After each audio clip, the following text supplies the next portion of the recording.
Hello भाई दोस्तों, मेरा नाम है श्याम सुंदर। हरियाणा फैमिली में आप सबका स्वागत है। एक नई वीडियो शॉर्ट वीडियो लेकर आया भैया Ukraine science weapon production deal with UK after. एक बार वीडियो देख लेते हैं भाई, उसके बाद फिर अपना रिएक्शन देंगे भाई। स्टडी IQ IAS, आपका सिलेक्शन हमारा मिशन।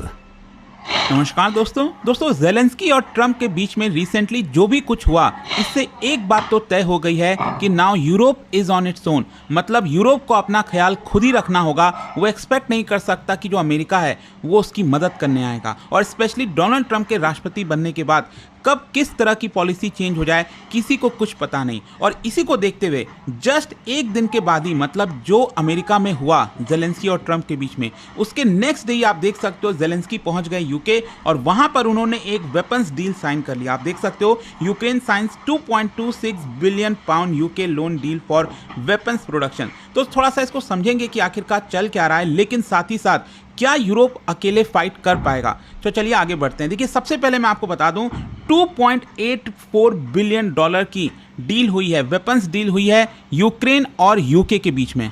और ये जो लोन है ये बेसिकली वर्चुअल साइन किया गया था। एक सेरेमनी हेल्ड हुआ था between UK chancellor and Ukraine finance minister के बीच में। और उसी के बाद आप देखेंगे जो प्राइम मिनिस्टर हैं यूके के किर स्टारमर, उन्होंने ज़ेलेंस्की को होस्ट किया लंदन में और यहाँ पर जोर शोर से स्वागत किया। मतलब एक प्रकार से मैसेज देने की कोशिश की जा रही थी किर स्टारमर के द्वारा कि ट्रंप के साथ जो भी कुछ हुआ है आपको चिंता करने की जरूरत नहीं है, हम सभी यूरोपियन देश आपके साथ खड़े हैं। खैर, क्वेश्चन ये है कि आखिरकार ये जो डील हुआ है इसका मतलब क्या है। मतलब यूके $2.8 बिलियन का लोन देगा यूक्रेन को, तो यूक्रेन उसका करेगा क्या। बेसिकली यूक्रेन क्या चाहता है कि वो अपना वेपन्स प्रोडक्शन की जो कैपेबिलिटी है यूक्रेन के अंदर उसको बढ़ाए, क्योंकि यूक्रेन का कहना है, ज़ेलेंस्की का कहना है कि हम अपने आप को थोड़ा सा इंडिपेंडेंट करना चाहते हैं कि जो वेपन्स का मैन्युफैक्चरिंग है वो ज़्यादा से ज़्यादा यूक्रेन के अंदर हो सके ताकि हम रशियन फोर्सेस से फाइट कर सकें। और यहाँ पर जो यूके के डिफेंस सेक्रेटरी हैं उन्होंने इस चीज़ को इंपॉर्टेंस भी दिया कि ये जो फंड है ये कहीं ना कहीं यूक्रेन को फाइट करने में मदद करेगा।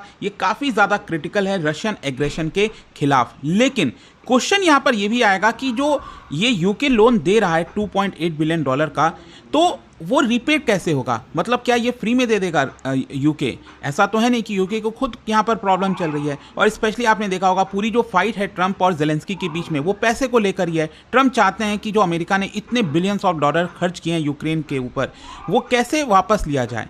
तो यहाँ पर मैं आपको बता दूँ, ये जो लोन दिया गया है इसका पेमेंट जो है वो यूक्रेन नहीं करने वाला। बेसिकली क्या है, यूके और कई सारे जो देश आपने देखा होगा जो रशिया के सॉवरेन एसेट्स हैं उसको फ्रीज किया गया है इन देशों के द्वारा। और वहां से जो प्रॉफिट आएगा, वो जो एसेट फ्रीज किए गए हैं वहां से जो प्रॉफिट आएगा उसी के आधार पर ये जो लोन है वो रिपे किया जाएगा। और व्लादिमीर ज़ेलेंस्की ने एक प्रकार से इसको ट्रू जस्टिस डिफाइन किया, क्योंकि उनका कहना है कि the one who started the war must be the one two पे। मतलब रशिया ने स्टार्ट किया तो रशिया को ही पेमेंट करना चाहिए, तो रशिया की ही एसेट से उसको रिकवर किया जाएगा। अब देखिए, यहाँ पर मैं आपको बोल रहा था कि जो ज़ेलेंस्की हैं उनका जोर शोर से स्वागत किया गया ब्रिटेन के अंदर। किर स्टारमर ने पूरा सपोर्ट दिया और कहा कि we stand with you and Ukraine for as long as it may take. जब तक यूक्रेन को जरूरत है हम उनके साथ खड़े रहेंगे। और ये सारी चीज़ें तभी हो रही हैं जब यूनाइटेड स्टेट्स और यूक्रेन के बीच में जो डिप्लोमेटिक टेंशन्स हैं वो काफ़ी ज़्यादा गहरा गया। स्पेशली ज़ेलेंस्की जो मुलाकात करने गए थे ट्रंप से, उसमें उम्मीद यही था कि एक मिनरल ट्रेड एग्रीमेंट साइन किया जाएगा, लेकिन वो तो हुआ नहीं। और इसी के बाद से अगर आप देखोगे जो यूरोप के लीडर्स हैं कई सारे, और वो पीछे हो गए यूक्रेन के साथ। और यहाँ पर उन्होंने एम्फसाइज किया कि यूरोप को ज़्यादा कंट्रोल लेना पड़ेगा अपने सिक्योरिटी पॉलिसीज़ का। मतलब कहीं ना कहीं उनको ये बात समझ में आ रही है कि यूएस की फॉरेन पॉलिसी शिफ्ट हो रही है, तो इसलिए यूरोप जो है वो अमेरिका के ऊपर अब डिपेंडेंट नहीं हो सकता। और इसी की वजह से यहाँ पर जो सबसे बड़ा नाइटमेयर है यूरोप का वो अब सच साबित होता जा रहा है। और वो ये है कि यहाँ पर यूरोप को पुतिन के खिलाफ, रशिया के खिलाफ अकेले फाइट करना पड़ेगा। मतलब यूएस मदद नहीं करेगा। इनफैक्ट ये बात यूरोप को जस्ट एक हफ्ता पहले भी समझ में आ गई थी, क्योंकि आपने देखा होगा एक यूनाइटेड नेशंस के अंदर वोटिंग हुआ था, रशिया के खिलाफ एक रेजोल्यूशन लाया गया था। उसमें सभी लोग ये एक्सपेक्ट कर रहे थे, यूरोपियन कंट्रीज और अमेरिका, उस रेजोल्यूशन को सपोर्ट करेगा। यूक्रेन वो रेजोल्यूशन लेकर आया था, लेकिन उल्टा हुआ क्या कि यूएस ने उस रेजोल्यूशन को सपोर्ट नहीं किया, बल्कि वो रशिया के साथ ज्वाइन कर लिया, रशिया के फेवर में एक प्रकार से वोट कर दिया।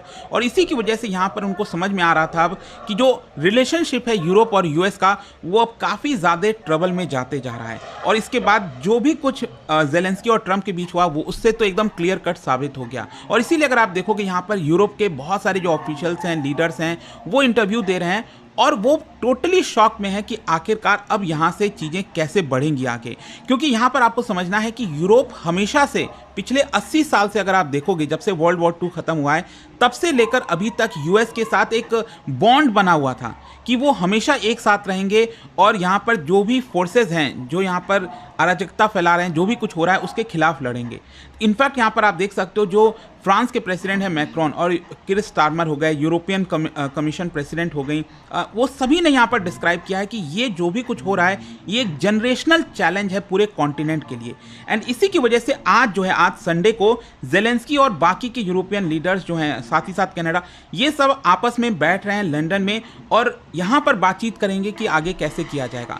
सिर्फ यही नहीं, मैं आपको बता दूं, अभी थर्सडे को एक यूरोपियन सिक्योरिटी समिट होनी है। इस समिट के अंदर यहाँ पर बेसिकली कोशिश यही है कि यूरोपियन यूनियन कैसे इमरजेंसी पैकेज देगा यूक्रेन को, क्योंकि अब देखो, अमेरिका चीज़ें सप्लाई करेगा, प्रोवाइड करेगा, मदद करेगा यूक्रेन का, ये कहना बहुत मुश्किल है, लेकिन यूरोप लगभग $21 बिलियन का जो मिलिट्री एड है वो यूक्रेन को देने वाला है और ये समिट में ये चीज़ डिसाइड होगा। लेकिन आपको समझना है कि ये एनफ नहीं है, ये तो बस एक छोटा सा डाउन पेमेंट हो गया जिस प्रकार से सिचुएशन बन रहा है, क्योंकि अमेरिका अगर सपोर्ट नहीं कर रहा है तो इतना पैसा काफ़ी नहीं होगा यूक्रेन के लिए। और यहाँ पर समिट के दौरान यूरोपियन लीडर्स, कैनेडियन लीडर्स, सभी लोग डिस्कस करेंगे लॉन्ग टर्म स्ट्रैटेजीज को लेकर कि कैसे वो रशिया से यहाँ पर फाइट करेंगे, तो ये चीज़ देखने वाली होगी। लेकिन यहाँ पर आप देख सकते हो, एक और चर्चा चल रही है कि क्योंकि ट्रंप यहाँ पर अपनी पॉलिसी बदल रहे हैं, अमेरिका पीछे हट रहा है, तो क्या अब नेटो जैसा फोर्स यूरोपियन आर्मी के तौर पर सामने आएगा? क्योंकि देखो, नेटो की जब हम बात करते हैं तो उसके अंदर यूरोपियन यूनियन के सभी देश हो गए लगभग, काफ़ी सारे, साथ ही साथ यहाँ पर जो अमेरिका हो गया, तो ये सब नेटो के अलाइज हैं, नेटो मेंबर्स हैं। तो यहाँ पर अगर अमेरिका अपना रोल पीछे खींच रहा है तो यहाँ पर यूरोप को देखना होगा कि वो अपनी सिक्योरिटी कैसे करे। तो हो सकता है वो अपनी खुद की आर्मी जो है वो अब इस्टेब्लिश करे, इसकी अब काफ़ी चर्चा चल रही है। लेकिन क्वेश्चन ये है कि क्या इस समय जो प्रेजेंट सिनारियो है, इस समय यूरोप रशिया से फाइट कर सकता है विदाउट अमेरिकन सपोर्ट? ये सबसे बड़ा क्वेश्चन है, क्योंकि मैं आपको बता दूं, according to International Institute of Strategic Studies, Russia का जो मिलिट्री एक्सपेंडिंग है, it is now higher than Europe's total defence spending. आप समझ रहे हो, यूरोप की टोटल डिफेंस स्पेंडिंग, इतने सारे देशों का पूरा अगर आप स्पेंडिंग देख लोगे डिफेंस में, उससे ज़्यादा स्पेंडिंग इस समय रशिया का हो रखा है in terms of purchasing power parity. और यहाँ पर 41% रशिया ने इंक्रीज किया है अपना स्पेंडिंग, और इस समय 6.7% ऑफ जीडीपी ये आपको रशिया का स्पेंडिंग देखने को मिलेगा डिफेंस में। वहीं यूके की अगर आप बात करो, it is just 2.5% of GDP. तो क्वेश्चन यहाँ पर ये नहीं है कि यूरोप के पास विल है कि नहीं, क्वेश्चन असली ये है कि यूरोप के पास नंबर्स हैं कि नहीं। और ऐसा लगता है कि यूरोप के पास नंबर्स नहीं है। मैं आपको बताता हूं, जैसे कि अगर आप देखोगे तो जो ज़ेलेंस्की हैं वो बार बार ये मांग कर रहे हैं कि रशिया को अगर हमें रोकना है कि वो दोबारा अटैक ना करे, तो इसके लिए हमें 2 लाख के फोर्सेस रिक्वायर होंगे, इंटरनेशनल ट्रूप्स रिक्वायर होंगे। लेकिन यहाँ पर ऑब्वियस सी बात है, जो वेस्टर्न ऑफिशियल्स हैं, यूरोप हो गया, वो ज़्यादा से ज़्यादा वो ये लोग सोच रहे हैं कि 30,000 तक ट्रूप्स ही वो प्रोवाइड कर पाएंगे, विच इज़ काफ़ी, मतलब इसमें आपको काफ़ी बड़ा गैप देखने को मिलेगा। उनका कहना है, यूरोप का कहना है कि हम जेट्स, वॉरशिप, ये सब चीज़ें और डिप्लॉय कर देंगे ताकि मॉनिटर किया जा सके। साथ ही साथ जो यूक्रेन के अंदर इंपॉर्टेंट साइट्स हैं, सिटीज़ हैं, पोर्ट्स हैं, न्यूक्लियर पावर स्टेशन हैं, वहाँ पर निगरानी करेंगे, उसके लिए रीअश्योरेंस देने की बात कर रहे हैं। लेकिन जो वेस्टर्न ऑफिशियल्स हैं उन्होंने इस चीज़ को भी एक्नॉलेज किया है कि ये एनफ नहीं है, मतलब विदाउट यूएस सपोर्ट ये एनफ नहीं होगा। और इसका सबसे बड़ा प्रमाण आपको इस आंकड़े में मिल जाएगा। अगर आप देखोगे पिछले कुछ वर्षों से, मतलब हमेशा से अगर आप देखिए, नेटो के अंदर जो स्पेंडिंग की जाती है सबसे ज़्यादा वो अमेरिका करता है। आप सोच के देखो, मतलब लगभग 200, 250, 300 बिलियन डॉलर, $350 बिलियन अभी तक क्या हो रहा था, जो यूरोप है और जो कनाडा है वो सब मिलकर प्रोवाइड कर रहे थे नेटो के स्पेंडिंग में। और वहीं अगर आप देखोगे जो अमेरिका है वो हमेशा $600 बिलियन से ज़्यादा स्पेंड कर रहा था। आप समझ रहे हो कितना, 2/3 स्पेंडिंग तो अकेले अमेरिका कर रहा था अभी तक। ये पहली बार हुआ है 2024 में कि लगभग $400 बिलियन कि स्पेंडिंग यूरोप और कनाडा ने किया है, और यहाँ पर लगभग $600 बिलियन से ज़्यादा अगेन अमेरिका ने किया है। तो इससे आपको समझ में आएगा कि अमेरिका की इंपॉर्टेंस कितनी है। देखते हैं यहाँ पर आगे क्या होता है। बहुत कुछ बदलने वाला है जियो पॉलिटिक्स में। और जाने से पहले आप सबके लिए एक इंटरेस्टिंग क्वेश्चन देखिए, यहाँ पर डिफेंस से रिलेटेड, भारत के डिफेंस स्पेंडिंग से रिलेटेड 2 स्टेटमेंट है। आपको बताना है कौन सा करेक्ट है, और इसका जो राइट आंसर आप सब जानते हैं मेरे इंस्टाग्राम पर तो मिलेगा ही। वहाँ पर अगर आप नहीं हो कोई बात नहीं, टेलीग्राम से ले सकते हैं इसका सही उत्तर। मैं कई सारे जो MCQs हैं वो यहाँ पर स्टोरीज में डालता रहता हूँ। देखिए दोस्तों, अगर आप 2025 में इसी साल UPSC प्रीलिम्स दे रहे हैं तो ये वाला जो हमारा बैच है, लास्ट बैच ऑफ SIP, मतलब इसमें आपका जो पूरा रिवीजन है प्रीलिम्स के पर्सपेक्टिव से, टेस्ट सीरीज हो गया, वो सब कुछ मिलेगा। और हमारा बैच 4 मार्च से ही स्टार्ट हो रहा है। You can use this code Ankit live to get maximum discount, और इसका लिंक कमेंट सेक्शन में दिया हुआ है। Thank you so much. Study IQ IAS, आपका सिलेक्शन हमारा मिशन। तो दोस्तों कैसी लगी वीडियो भाई? वीडियो तो बहुत बढ़िया थी भैया। ये मूवी से युद्ध रोकने की मतलब इन्हें कोशिश करी अमेरिका ने, तो भाई यूक्रेन ने फिर जो धमका दिया भाई, मतलब इनकी जो बात थी वो बात असर नहीं चली। मतलब इसने डाउन गई है भाई, अगर तुम भाई अकेला यो कर लेगा मतलब यो काम तुम दो भाई हो, मतलब मैंने कही है तो मतलब ये पर इन्हें कही भाई, अगर जो ये और देश हैं ये भी मतलब भाई हम ये जितने भी देश हैं भाई, पर फ्रांस हो गए, जो और भी कंट्री हैं छोटी छोटी, उन्हें कही भाई अमेरिका जो है यो मतलब भाई अगर आज को $2.8 मिलियन भी होंगे ये, यूक्रेन का थोड़ा प्रोग्रेस हो जावे या अपने डिपेंड हो जावे। तो फिर अमेरिका ने कोई है भाई देख लूँगा, जब मैं अपनी जो वित्तीय मदद है वो मतलब भाई मतलब तुमने नहीं दूंगा। और भाई मैं इसमें मतलब भाई जो है उन्होंने नाटो की जो संस्था है भाई, इनकी जो इसमें तो मतलब उन्हें कट जाएगा, तुम इसे संभाल लियो।